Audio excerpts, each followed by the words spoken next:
Toc toc, réveillez-vous, shalom. Eh bien, nous sommes hymne spirituel matinal et merci de nous recevoir chez vous encore une fois au travers de cette vidéo. Mes amis, ensemble, réunis pour hisser le drapeau Jésus-Christ. Alléluia, alléluia. Qui se joue en moi ce matin pour hisser le drapeau Jésus-Christ. Puisque vous vous joignez en moi pour hisser le drapeau Jésus-Christ, que vos problèmes soient résolus ce matin, que vos questions trouvent des réponses au nom puissant de Jésus. Si vous étiez bloqué quelque part, les blocages tombent au nom de Jésus. Allez tout droit vers votre destinée dans le nom de Jésus. Tout ce que vous touchez, tout ce que vous faites, tout ce que vous concevez comme projet, puisque vous dépendez de ces drapeaux, Jésus, recevez la réussite, recevez les beaux résultats, recevez un résultat utile dans le nom de Jésus-Christ. Dites amen avec moi. Celebrate Jesus. Celebrate. Nouveau jour. Nouvelle vie, nouvelles opportunités. Et pour vous, et pour moi, pourquoi ne pas sauter là où on est? On dit voilà encore une matinée. Des nouvelles opportunités données par Jésus, notre drapeau de victoire. Je sens une joie ce matin à cause de Jésus. Quel est votre état ce matin? Peu importe ce que vous vivez comme situation difficile, Jésus est avec vous. Il est votre drapeau ici. Wow! Notre thème de l'année, nous sommes dans l'année de mon utilité, c'est-à-dire Onésime.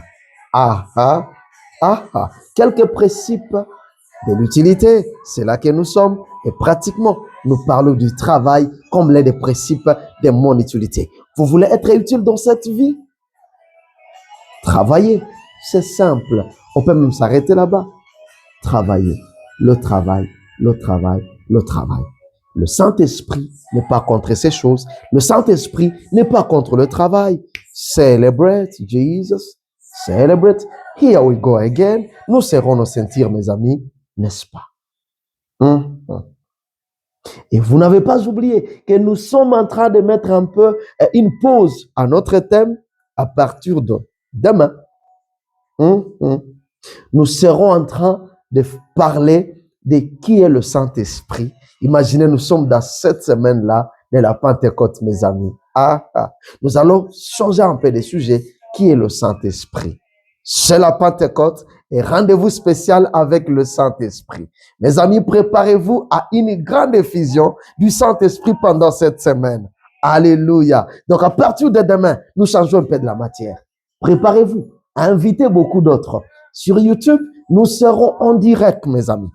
À partir de 23h, heure de Kampala, nous serons en direct, bien-aimés frères et sœurs. Préparez-vous. Signalez aussi aux autres. Nous serons en direct pendant ces quelques jours, c'est-à-dire du mercredi au dimanche. Nous serons en train d'être saisis par le Saint-Esprit. L'effervescence du Saint-Esprit. Qui est le Saint-Esprit? Nous allons le découvrir. Il va agir. Il va faire des grandes choses. Mes amis, soyez préparés. Pasta. Que dire de nous qui commençons le travail et finissons toujours du côté de l'échec? Signifie-t-il que Dieu nous a fait pour tâtonner à vie? La préoccupation de l'un d'entre nous. Alléluia. Une sœur nous a posé sa préoccupation.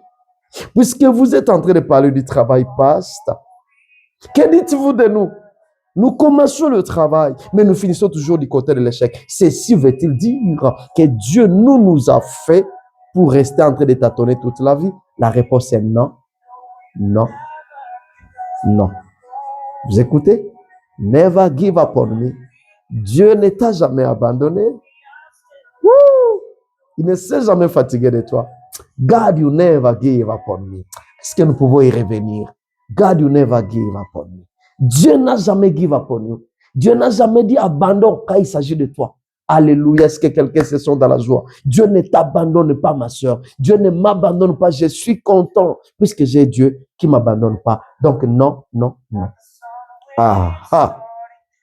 Dieu n'a designé personne pour un tâtonnement à vie. J'aimerais que tu le dises, tu tapes sur ta poitrine, que tu dises, je suis ici pour un but. Dieu ne m'a pas designé pour rien. Dieu ne m'a pas designé pour un tâtonnement au nom de Jésus. Bien aimé, ce thème de cette année, nous voulons te donner un but. Dieu veut te donner un but, un objectif, un sens à la vie. C'est-à-dire, il faut que tu te révoltes, que tu désires savoir, je suis garçon, pourquoi? Je suis une fille, pourquoi? Je suis épouse de cet homme ici, pourquoi? Je suis époux à cette femme, pourquoi? Dieu me fait vivre à cette période et à cette spécifique place, pourquoi? Essence. Bien aimé, une vie qui n'a pas d'objectif, a life without purpose, c'est un fardeau. Et une vie qui n'a pas de but, mes amis, c'est un fardeau. Voilà un peu l'objectif de ce thème, je l'avais dit dans l'introduction. Alléluia. Dieu ne t'a pas designé pour tâtonner à vie. Alléluia. Alors, puisque Dieu n'a pas créé personne pour tâtonner, tu vas réussir au nom de Jésus. Dieu, c'est un Père aimant. Et d'ailleurs, pour tout celui ou pour toutes celles qui t'attendent jusqu'ici concernant le travail, je déclare ce matin au nom de Jésus et avec la puissance du Saint-Esprit, je m'excuse, avec la puissance du Saint-Esprit, que fini les tâtonnements. Fini les tâtonnements. Tu peux les déclarer, tu te lèves, tu dis fini les tâtonnements au nom de Jésus-Christ. Never give up on me. Alléluia. Alléluia. Fini les tâtonnements dans ta vie ce matin au nom de Jésus-Christ. Dites tout simplement Amen. Nous avançons. Est-ce que tu veux écouter ce que le Père aimant te dit ce matin? Puisque pas moi qui l'ai dit, mais le Père aimant te dit ceci. Il dit ceci.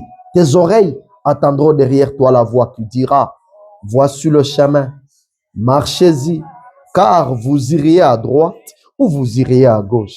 Waouh, mes amis, ça alors. Ésaïe 30, 21. Aïe, aïe, aïe. Mes amis, ce passage, c'est une caviar. C'était grand morceau. Vous écoutez ça? Allez les relire ça vous-même. Réalisez ça personnellement et calmement. Ésaïe chapitre 30, le verset 21. Quel caviar! Quel morceau, mes amis, à croquer. C'est à moi ce passage. Merci Seigneur. Mes amis, avançons ensemble. Ce passage ici, c'est un symbole de la direction divine ou des conseils éclairés. Il s'agit d'une direction divine ou des conseils éclairés venant de Dieu, indiquant les droits chemins à suivre. Ce matin, toi qui tâtonnais, que tes yeux s'ouvrent, que tes oreilles s'ouvrent, que le Saint-Esprit utilise même tes 5 sens pour que tu comprennes. Sois sensible au nom de Jésus pour que tu comprennes quel est le droit chemin à suivre dans le nom de Jésus. Alléluia, alléluia, alléluia. Finis les tâtonnements dans ta vie ce matin. Finis les échecs dans ta vie au nom de Jésus. Ces échecs qui avaient pour but de te retarder dans la vie sont finis maintenant. C'est fini maintenant. C'est fini maintenant au nom puissant de Jésus. Il est temps que tu vives utile, ma soeur, mon frère. Il est temps que tu fasses les choses juste au nom de Jésus-Christ. Dis Amen, parce qu'à partir de maintenant, tu vas faire des choses justes. Alléluia. Cette préoccupation de notre sœur nous ramène à quelque sorte dans la révélation comme principe de l'utilité. Rappelez-vous, vous qui suivez toujours cette émission, c'était notre tout premier préoccupation. Alléluia. Donc, à quelque sorte, cette préoccupation nous a ramené dans la révélation, qui était notre premier principe. Ah oui, même pour le travail, mes amis, tu as besoin d'une direction divine. Et ce matin, reçois la direction divine dans le nom de Jésus. Alléluia. Alors, puisque Dieu n'a designé personne pour tâtonner à vie, même lorsque vous rencontrez des échecs, malgré les efforts fournis, ça parle à quelqu'un, n'est-ce pas? Même quand vous rencontrez des échecs, les seuls verbes que vous devez conjuguer ici, c'est continuer à travailler. Continuer à travailler et surtout quand il y a déjà la direction divine, ça devient aisé. Et c'est ce qui va se passer dans votre vie. Tout sera désormais aisé parce que vous avez la direction divine dans le nom de Jésus. Continuez à travailler. Continuez à travailler, ma soeur. Continuez à travailler, mon frère, dans le nom de Jésus. Alléluia. Alléluia. Nos caméras toujours vers Isaac. Nous allons vers la suite. Nos caméras, une fois encore, vers Isaac. Que fait-il quand il réalise que les Philistins l'envient? Qu'est-ce qu'il va faire? Lorsqu'il va remarquer que les Philistins sont en train de l'envier, il continue à travailler. Vous voulez qu'on aille trouver cette révélation? Il a continué à travailler. Pourquoi? Car il n'a rien reçu d'autre que la foi active. Isaac n'a rien reçu d'autre que la foi qui travaille, la foi productive, la foi en mouvement, la foi active et pas passive. Il se transporta de là et creusa un autre puits pour lequel on ne chercha pas querelle. Et il appela Rehoboth. Car dit-il, l'Éternel nous a maintenant mis au large. Je proclame au large ce matin. Maintenant, l'Éternel nous a mis au large. À partir de ce matin, fini le tâtonnement. Va au large au nom de Jésus. Va à l'épanouissement de ta vie au nom puissant de Jésus. L'Éternel nous a mis au large. C'est ce qu'Isaac dit. Il a continué à faire quoi? Il a continué à travailler. Isaac dit, l'Éternel nous a maintenant mis au large. Mes amis, retrouvez ceci dans Genèse 26, 22. Il dit, l'Éternel nous a maintenant mis au large. Waouh! Travailler jusqu'à faire abandonner l'envieur. C'est ça le principe. C'est-à-dire, je vais travailler jusqu'à ce que c'est l'envieur qui va abandonner et non pas moi. Jusqu'à ce que l'envieur abandonne. C'est comme si les Philistins disaient, nous signons l'abandon face à Isaac. Nous signons l'abandon face à Isaac. Ah Isaac, tu es vraiment un bon sœur. Hein? D'où est-ce que tu tires cette force? Tu es vraiment un bon sœur, Isaac. C'est comme s'il disait, nous signons l'abandon. Et je m'imagine Isaac en train de leur répondre. C'est la mentalité de chez moi. C'est la mentalité de chez moi. C'est la mentalité du royaume, c'est la coutume du royaume. Ce matin, Dieu nous rappelle que c'est la coutume du royaume de travailler. C'est ce qu'Isaac nous montre ici. Je vais travailler jusqu'à faire abandonner l'envieur et non que l'envieur me tue et non que l'envieur m'arrête. Non, je vais travailler jusqu'à faire abandonner l'envieur, bien-aimés frères et sœurs. Puisque c'est la mentalité du royaume. Alléluia. Il aurait répondu également par la force, par bras de fer, et dit, ok, comme vous me combattez, je sais aussi me battre. Mais non, mes amis, il n'a pas répondu par le bras de fer. Il a appliqué des non-harmful strategies. Il a appliqué des non-harmful strategies. Alléluia. C'est-à-dire la stratégie non nocive, la stratégie non sauvage. Des non-harmful strategies, c'est ce qu'il a appliqué parce que c'est ça la mentalité du royaume, mes amis. Il travailla pour le premier puits qui s'appelait Essek. Il a travaillé pour le deuxième puits qui s'appelait Sitna. Les envieurs s'en accaparèrent. Les envieurs se sont accaparés de ces deux premiers puits. Mais lui n'abandonna pas. Il se disait, ce n'est pas à moi d'abandonner. Ce matin, une mère me regarde, un père me regarde, dit, ce n'est pas à moi d'abandonner, mais eux, ils vont abandonner au nom de Jésus-Christ. Et c'est ce qui arriva, bien aimés frères et sœurs, c'est ce qui arriva. Mes amis, l'envie était fardeau, l'envie te rend pesant. Là, je parle à un envieur ici qui me regarde. L'envie, c'était fardeau, l'envie te rend pesant. Est-ce que tu ne peux pas déposer ce fardeau et dire non, au lieu de continuer à envier, je me range du côté des travailleurs, pas les envieurs. L'envie, c'était fardeau, la vie te rend pesant et ça te détruit toi-même. Alléluia.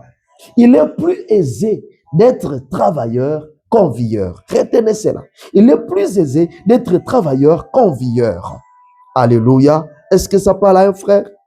Et toi, ma soeur, et toi, mon frère Isaac. Ma soeur Isaac, mon frère Isaac, toi qui me regardes, n'abandonne pas. Il est possible que ce travail que tu commences ce matin ici soit au Rehoboth. Et Rehoboth, nous pouvons dire que c'est là, Rehoboth, c'est la fin du tâtonnement. Rehoboth, c'est comme signer l'abandon de l'envieur. C'est à Rehoboth là que l'envieur signe l'abandon. C'est à Rehoboth que les tâtonnements s'arrêtent. Il est possible que ce matin, ce travail que tu te décides de commencer soit l'abandon, soit la signature de l'abandon de l'envieur au nom de Jésus. Alors n'abandonne pas, n'abandonne pas, n'abandonne pas. Bénis ce matin. Que Dieu soit loué. Pourquoi ne pas remettre toute la gloire à Dieu qui nous bénit, mais aussi bénissez-en d'autres personnes. Toi qui me regardes, si tu n'es pas encore abonné, aujourd'hui c'est ton tour. Je vous rappelle que nous commençons le séminaire qui est le Saint-Esprit de Dieu. Et rendez-vous puissant avec le Saint-Esprit et rendez-vous de l'effusion du Saint-Esprit. Ô Saint-Esprit, nous nous abandonnons à toi. Merci pour cette semaine de Pentecôte. Je prie que tu sois au rendez-vous. Tombe sur ma soeur, tombe sur mon frère, dans le nom de Jésus et manifeste-toi dans l'hymne spirituel matinal. Quiconque tombe sur cette vidéo, qu'il soit béni, béni, béni. Au nom de Jésus. Dieu faisant grâce, mes amis. Retrouvons-nous très, très prochainement et désormais dans notre séminaire de la Pentecôte. Bisous. Bye bye.